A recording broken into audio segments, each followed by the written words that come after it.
Je m'appelle Angélique, c'est moi qui vais vous faire la visite ce matin de la papeterie. On va commencer par monter sur un petit parking un petit peu plus haut pour vous parler de l'histoire de la ville, puisque l'histoire a commencé un peu plus haut au Vieux-Mirabel et on verra le village d'en haut. Donc on va passer par là.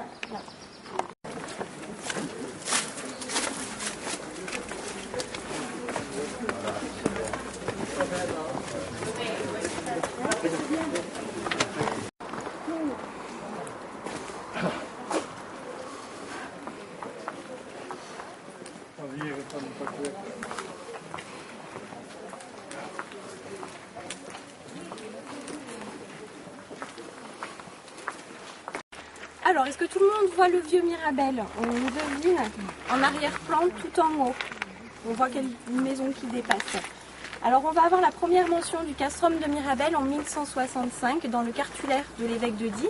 Un cartulaire, c'est un inventaire des possessions. Donc, c'est un bien qui appartient, un fief qui appartient à l'évêque. L'évêque, il a quand même du pouvoir dans la vallée. En 1201, il va un petit peu venir asseoir son pouvoir dans la vallée avec l'acquisition de Saillant. À cette même époque, à Crest, on a les comtes de Valentinois qui se sont installés au milieu du XIIe siècle, qui vont venir contester l'autorité des évêques. Donc à partir de ce moment-là, on va avoir plus de 150 ans de conflit entre les évêques et les comtes. Donc Crest, c'est à 7 km. Vous imaginez qu'ici, on est en terre épiscopale.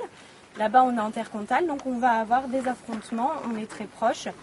Mirabel va rester un fief avancé face aux comtes de Valentinois, qui sont à 7 km seulement. En 1356, on a le traité de Lyon qui va être signé, qui va accorder la totalité du territoire de Crest aux comtes de Valentinois, donc Oust, qui se trouve à 3 km de Crest à l'est, donc de ce côté-là, fait partie du territoire des comtes. Mirabel reste la possession des évêques, donc on va avoir un bastion avancé vraiment face aux comtes qui sont très très proches maintenant, puisqu'ils sont à Oust, 4 km. C'est pas très loin. Donc ce conflit va quand même avoir une fin, au XIVe siècle, comme je vous ai dit. À ce moment-là, on a de l'insécurité sur le territoire, on a des bandes de routiers qui viennent pour piller, saccager les villes. Donc à ce moment-là, la ville va se fortifier, on va avoir des remparts qui vont être construits tout autour. Au XVe siècle, le territoire va être intégré au royaume de France. Donc là, il va y avoir un petit peu de la paix sur le territoire. On va pouvoir se développer et vivre en paix. Pas très longtemps, puisqu'on arrive au XVIe siècle dans un contexte de guerre générale, puisque ce sont les guerres de religion. Donc là, on a protestants et catholiques qui vont s'affronter. La religion réformée est arrivée dans la vallée de la Drôme au milieu du XVIe siècle. Elle a eu un grand succès. Donc on a Mirabel, par exemple, qui est à majorité protestante. On a un fait qui va venir marquer la ville. En 1575, on a une bataille qui va se passer au pont de Mirabel, donc le pont qu'on a sur la Gervanne. Une bataille importante puisque le chef protestant du Vivarais, Dupuy-Montbrun, va être capturé par les troupes catholiques, envoyé à Grenoble et décapité. Donc c'est quand même quelque chose qui va marquer les esprits. En 1576, donc un an plus tard, on a le seigneur de Mirabel, Claude de Mirabel, qui était le porte-parole des protestants de Valence, qui va mourir également. Claude de Mirabel, comme je vous l'ai dit, le seigneur de Mirabel, n'a pas de descendance mâle, il a seulement une fille. Cette fille est mariée avec Hector de Forest, qui est comte de Blacon dans les baronnies. Cette famille possède un territoire près de la Gervanne, donc où on se trouvait tout à l'heure. Sur ce territoire, on a seulement l'ancien moulin de l'évêque. Donc l'évêque possède toujours le territoire, mais il le donne en fief à différentes familles. Donc, c'est pour ça que les Mirabel avaient ce territoire-là. Donc la famille de Forest habite dans les baronnies. Au XVIIe siècle, ils vont devoir vendre leur territoire. Ils vont avoir des problèmes d'argent, donc ils vont vendre leur château, mais ils vont quand même conserver leur nom. Donc ils vont prendre le nom de Blacon, ils vont le donner à un petit terrain qu'ils possédaient, comme je vous l'ai dit, près de la Gervanne. C'est à ce moment-là où Blacon-sur-Drôme est né. Au XVIIIe siècle, donc ils sont installés ici. On a Armand de Forest, marquis de Blacon, qui se trouve ici, qui va représenter la noblesse à Visil, donc à l'Assemblée, excusez-moi, je ne trouve pas mon mot, à Visil, les trois étages, c'est pas le conseil, les états généraux de Visil, merci beaucoup. Donc on a Armand de Forest, marquis de Blacon, qui va représenter la noblesse, et on a deux personnages de Crest, un de Gaillard et un Lombard de la Thune, qui vont représenter le tiers-état. Je vous donne ces noms-là puisqu'ils vont avoir quand même descendants vont avoir quand même un rôle très important dans le développement de Blacon ici. Au 19e siècle, on a Blacon-sur-Drôme qui se trouve ici et Mirabel qui se trouve là-haut, qui seront rapprochés. On va avoir plus qu'une seule commune qui s'appelle Mirabel et Blacon. Toujours au 19e siècle, en 1806, un monsieur Lombard de la Thune va acheter l'ancien moulin qui se trouvait ici. Alors on ne sait pas si c'est toujours l'ancien moulin de l'évêque, s'il a été détruit, s'il y en a un autre qui a été construit. Il va juste se rendre acquéreur de ce moulin et quelques années plus tard, il va développer une papeterie. Les premières feuilles de la papeterie sortiront en 1818. Donc là, il va commencer à développer un petit peu son entreprise.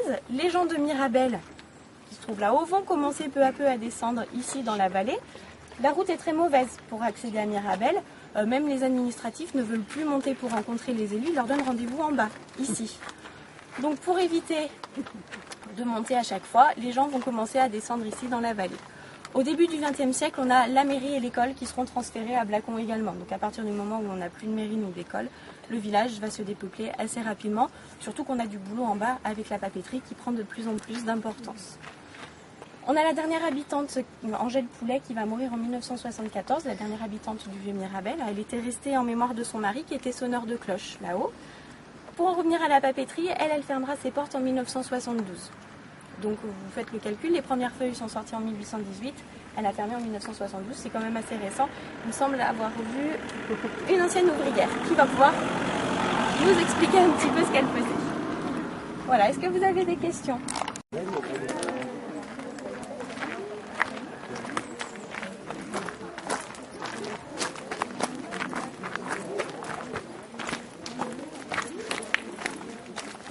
Devant ce qu'on appelle l'immeuble Les Cascades. Donc à l'époque de la papeterie, c'est ici qu'on amenait le chiffon. Au départ, le papier était fabriqué à partir du chiffon.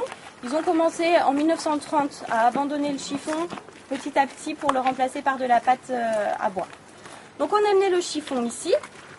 Dans ce bâtiment, on avait des dames qui prenaient les bouts de chiffon, qui enlevaient les ourlets, les boutons, qui faisaient des petits carrés de 15 cm de côté environ.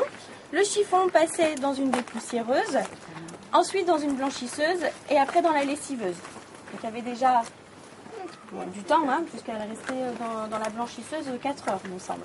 Donc ça fait déjà pas mal de temps. Donc c'est dans ce bâtiment que ça se passait.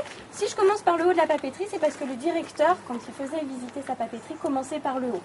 Pourquoi il commençait par le haut? Parce que l'eau arrive ici. C'est une construction en cascade, on le verra bien quand on sera un peu plus loin. Donc l'eau prend de la puissance pour arriver jusqu'en bas pour pouvoir entraîner les machines avec la force motrice de l'eau. Aujourd'hui, c'est un bâtiment qui a été réhabilité en logement social. Alors en tout, il y a 42 logements sociaux dans Blacon. La rénovation de l'ancienne papeterie a été décidée en 1986. Donc l'ancien maire, M. Ravel, a voulu protéger ce patrimoine et donc la rénovation a eu lieu de 1986 à 2001. Donc ils ont mis du temps quand même, ils ont pu acquérir la plupart des bâtiments pour pouvoir les rénover. Juste derrière vous. Alors là il y a peu d'eau. On a un canal qui est dérivé un peu plus haut de la Gervanne. Donc on arrive ici en haut. Là on a une grille qui permettait d'enlever les saletés pour récupérer l'eau pure. L'eau de la Gervanne, elle a la particularité d'être particulièrement pure et de se clarifier très rapidement après un orage. Donc c'est pour ça qu'on l'utilisait pour le papier, pour avoir une bonne qualité de papier. Donc l'eau passait ici, on enlevait les saletés, on va se diriger de l'autre côté. Si elle faisait une chute de 25 mètres pour arriver un petit peu plus bas par une conduite forcée.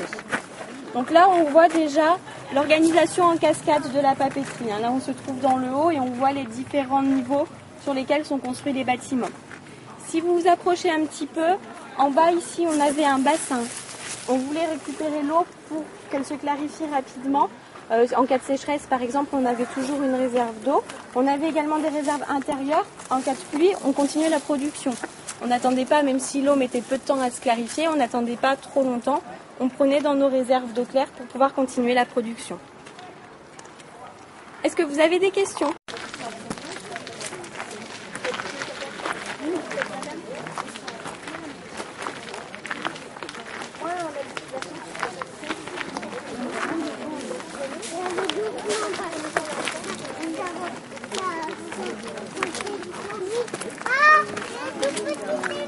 Ah oui, un petit chemin. Ouais. Alors, ce chemin des contrebandiers. Rejoindrait le Babi. Alors là, pour descendre, on a emprunté le chemin des boutons. À votre avis, pourquoi le chemin des boutons? Parce qu'on a enlevé ici. Voilà, on enlevait les boutons un peu plus haut et ils tombaient sur le chemin qui se trouve ici. Donc on avait plein de boutons qui se trouvaient sur ce chemin-là. C'est pour ça qu'on l'appelait le chemin des boutons. Non, c'est pas les vôtres, vous inquiétez pas. Juste ici, on avait encore des bassins de décantation, donc pour permettre à l'eau de se clarifier, pour avoir de l'eau pure. Apparemment, si je me souviens bien ce que nous disait Monsieur Ravel, il y a des jeunes hommes qui avaient mis une barque sur le bassin qui faisait payer le tour. Il me semble, c'est ce qu'il disait. Voilà, ils en profitaient. Hein. Donc on avait un bassin ici, on en avait un autre plus bas. Donc c'était des bassins assez importants hein, quand même. On va continuer par ici. J'ai pas encore commencé, vous inquiétez pas. Alors le bâtiment qui se trouve juste ici, c'est l'actuelle école de Mirabel et de Lacon. Donc comme je vous l'ai dit tout à l'heure, au XXe siècle, l'école a été transférée de Mirabel à Blacon puisque la route était trop mauvaise. Un bâtiment a été construit en 1914, il va être utilisé comme maison de repos pour les soldats et donc le bâtiment sera utilisé comme école seulement à partir de l'été 1916. Donc là il y a des demoiselles qui sont à l'école ici, je crois, c'est un vieux bâtiment, hein. Très vieux bâtiment. Ici on a le terrain de foot, donc juste derrière nous. Ce terrain de foot, au départ, c'était des petits jardins pour des jardins ouvriers, hein, donc pour les ouvriers. Chacun pouvait avoir son jardin ici, il y en avait un petit peu plus bas également. Alors, Monsieur Lathune partait du principe que, alors c'était déjà une entreprise paternaliste, hein, et il partait du principe que si ces ouvriers vivaient bien, avaient une bonne qualité de vie, forcément le travail serait bien fait et le papier serait de qualité. Donc il y a eu beaucoup d'avancées, notamment sociales. Il y a eu la création d'un secours mutuel, il y a eu une caisse de retraite également, une assurance accident du travail, il y a eu une cantine qui a été créée, une coopérative. Donc il œuvrait vraiment pour le bien de ces ouvriers, pour pouvoir avoir une bonne qualité de papier après. Ça marchait, puisque le papier était de qualité, hein, le général de Gaulle l'utilisait et le Shah d'Iran également. Donc c'était vraiment une bonne qualité. Quand on est ici, on voit bien l'organisation de la papeterie. Donc comme je vous ai dit tout à l'heure, en cascade. Là, on voit vraiment bien les bâtiments du haut. Pour aller jusqu'en bas, on utilisait l'eau au maximum. En partant d'en haut, on en avait besoin pour les lessiveuses, pour la blanchisseuse. On avait besoin également de sa force motrice pour entraîner les 6 turbines qu'on avait à l'intérieur de la papeterie. On en avait besoin pour la machine à papier également, donc c'était vraiment très important. Est-ce que vous avez des questions?